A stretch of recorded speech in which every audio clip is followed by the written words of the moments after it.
In this video, I'm going to show you how to create bank accounts and how to record bank transactions. Once you're in the software, all you need to do is click into the bank module on the left-hand side of the screen. In the bank module, you'll see a list of all of your bank accounts. When you start using the software, by default, you will have one bank account which is listed as the current account. To add a new account, all you need to do is click the Add New Account button at the top right hand side of the page. Once in here, all you need to do is give the account a name. I'm going to call this my credit card account. This can be used for many different things. You may want to use this just to record bank account information. As you can see, I can set up a credit card account. We could use it for expenses or maybe a petty cash or a till register. So just call the account whatever you wish. It will automatically give you an account code, and we can then select the icon we want to use against the account.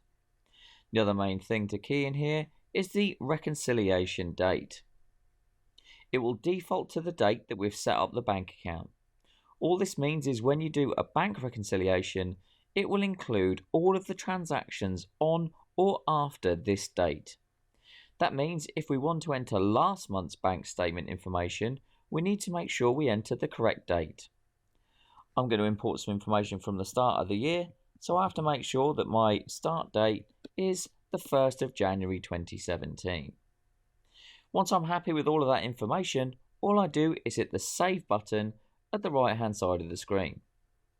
We can now see that credit card account is now listed within our bank account list, and the value in the account is 0 because we haven't added in any transactions yet. So once you've entered that, to add transactions into that bank account, all we need to do is click on the View and Add button. Once in the processing screen, we will see at the top it's really simple to add in new transactions. All you need to do is select the date of the transactions that you want to record.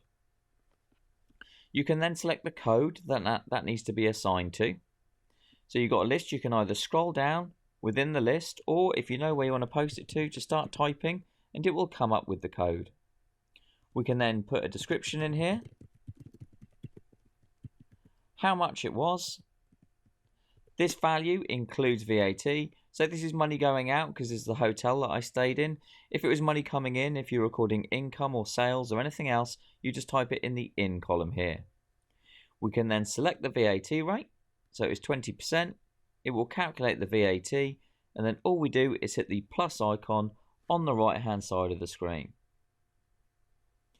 To add in more transactions, we just repeat that process. So again, we just go and select the date.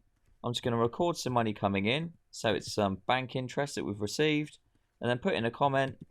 So I'm just put interest received, how much it was, and the VAT rate against that is non-applicable. So I can just hit the plus icon, and we can now see those two transactions appear in my bank. We can now see my closing balance is minus £100. And if you ever need to amend a transaction because you've made a mistake, you can just click into it, and then we can make any changes we want in here. We say that value is wrong, I can change it to 160. It will adjust the VAT element, and then I can update, and that's now changed that transaction within the bank. If you've made a mistake and need to delete anything, you can just click on the little box on the right hand side of the screen, and then a delete option will now appear on the top right hand side. If we go through to the bank module on the left hand side of the screen, we can now see all of our banks are listed, and I can see my balance is minus £110.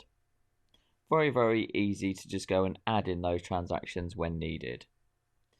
If you have any questions, or if you need any setup around bank accounts or any questions around adding in bank transactions, then please do contact us at info@perfectoaccounts.co.uk.